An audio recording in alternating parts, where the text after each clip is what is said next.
Bonjour à tous, je suis Pascal Fechner et je vous souhaite la bienvenue sur le Maybe Planet. Alors, le rôle de notre média collaboratif est de s'interroger, étudier et informer sur les sujets parascientifiques et ses transversalités afin de générer une réflexion et un questionnement sur le monde pour percevoir la vie autrement. Alors, n'oubliez pas de mettre un petit pouce bleu, de vous abonner à la chaîne et de visiter notre page Tipeee. Alors, aujourd'hui, nouveau vrai ou faux. Alors, pour tout vous dire, c'est le vrai ou faux numéro 13 et ça fait 10 fois que j'essaye de faire cette prise. C'est très compliqué. Je pense que le 13 n'y est pas pour rien. Alors, cette vidéo pour vous amener du côté de Stonehenge, puisque tout commence vendredi, lorsque Jocelyn nous indique une vidéo qui a été faite par UFO of Interest. Alors, UFO of Interest, vous connaissez peut-être, enfin, si vous suivez un petit peu le Maybe Planet, vous savez que nous en parlons souvent. UFO of Interest, c'est Scott Brando. Et Scott Brando, en fait, son travail, c'est d'analyser les vidéos qui sont partagées sur le net pour pouvoir les expliquer le cas échéant. Et c'est vrai qu'il y arrive souvent quand même. Alors, sur cette vidéo dont nous parlons, je vous la passe en direct, comme ça vous pouvez la voir. En fait, l'objet de la curiosité du preneur de vue, ça se passe ici. Alors effectivement, nous serions... Alors quand je dis nous serions, c'est parce que je n'ai pas réussi à retrouver le témoignage initial. J'aime bien travailler sur les témoignages initiaux, là je n'ai pas réussi. Mais enfin, selon Scott Brando et selon d'autres médias, et on va y revenir, nous serions le 31 octobre 2020, donc de cette année. Nous sommes dans le Wiltshire, en Angleterre. Les passagers partent de Devon et sont sur la route A303 qui est du côté de Stonehenge.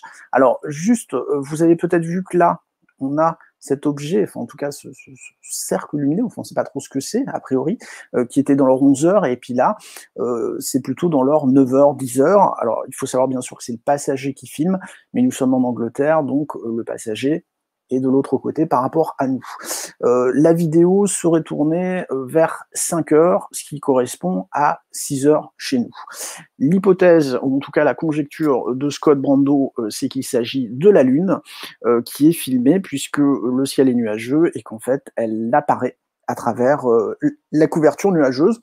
Écoutez, moi c'est vrai que sur le coup j'aurais vu cette vidéo et à la rigueur, si on vous la vend avec un arrêt sur l'image comme cela, en vous la sortant du contexte, effectivement, on peut y voir un espèce de cigare lumineux étonnant. L'hypothèse de la Lune me paraît tout à fait intéressante. Alors, bien que ce soit un travail de Scott Brando et qui fait un travail de très bonne qualité, on a voulu quand même nous faire notre propre hypothèse, enfin en tout cas notre propre avis.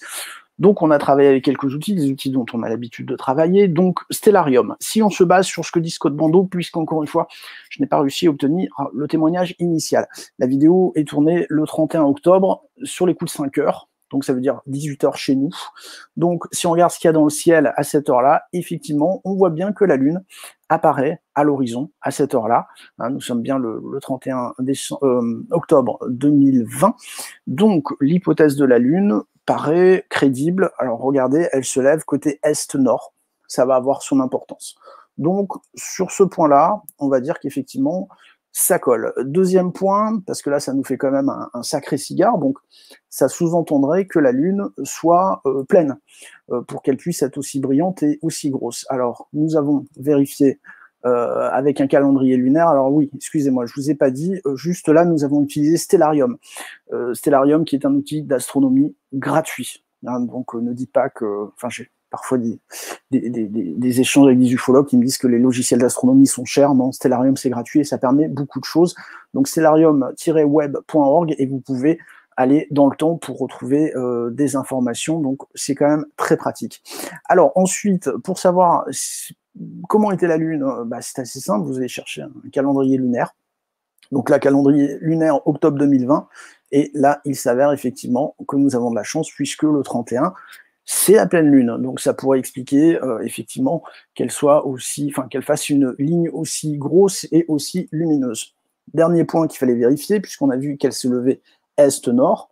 Le point qu'il faut vérifier après, c'est savoir dans quelle direction se dirigeait le couple pour voir effectivement si par rapport à l'observation ça pourrait coller. Donc on nous indique qui sont sur l'autoroute A303, encore une fois, on nous indique, puisque, encore une fois, je le dis, cette information, je n'ai pas pu la vérifier par moi-même. L'A303, c'est celle-là. Donc, elle traverse une partie du sud-ouest de l'Angleterre, et on est bien, si le couple vient de Devon, comme il l'indique, hein, Devon est par là, donc on est bien sur une direction est-nord. Donc, très concrètement, par rapport à ce qu'on voit sur la vidéo, c'est totalement concordant, totalement cohérent. Bon, donc l'hypothèse de la Lune semblait intéressante. Par contre, j'ai voulu faire ce vrai ou faux parce que ce qui m'a un petit peu étonné quand même, j'arrête le partage, c'est qu'en cherchant la vidéo initiale sur Internet, je suis tombé sur quelques sites YouTube qui partageaient la vidéo en la vendant bien sûr comme quelque chose d'exogène, d'extraterrestre obligatoirement. C'est leur fonds de commerce, il n'y a pas de problème, hein, s'ils ne veulent pas réfléchir un petit peu, moi ça ne me dérange pas. Par contre, ce qui m'a un peu plus étonné, et d'où encore une fois l'objet de ce vrai faux, c'est que je suis tombé sur des sites un peu plus mainstream, me semble-t-il. Je pense par exemple à RTL.de, qui ont partagé cette vidéo, très concrètement, sans trop se poser de questions. Alors, excusez mon allemand, hein, Ist dann ein UFO über Stonehenge? Est-ce qu'il y a un UFO au-dessus de Stonehenge? L'article tient là-dessus, quoi. Hein, donc, c'est-à-dire une petite phrase, grosso modo, pour dire qu'un couple a filmé un ovni au-dessus de Stonehenge sans trop chercher à en savoir plus. Bon, c'est toujours un petit peu gênant. Et puis un autre site, par exemple, mais j'en ai trouvé plusieurs, hein, le Yahoo allemand, qui fait un petit peu la même chose.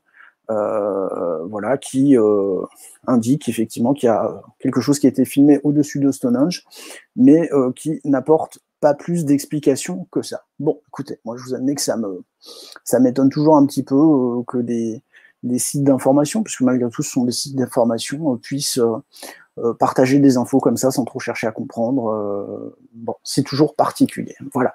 Donc, encore une fois, nous partageons, je vous repasse le film, nous partageons l'analyse de Scott Brando, puisqu'effectivement, pour nous, par rapport, ça begouille un petit peu, mais je remettrai le lien vers notre article pour ce que nous avons fait, un article qui repartage la vidéo.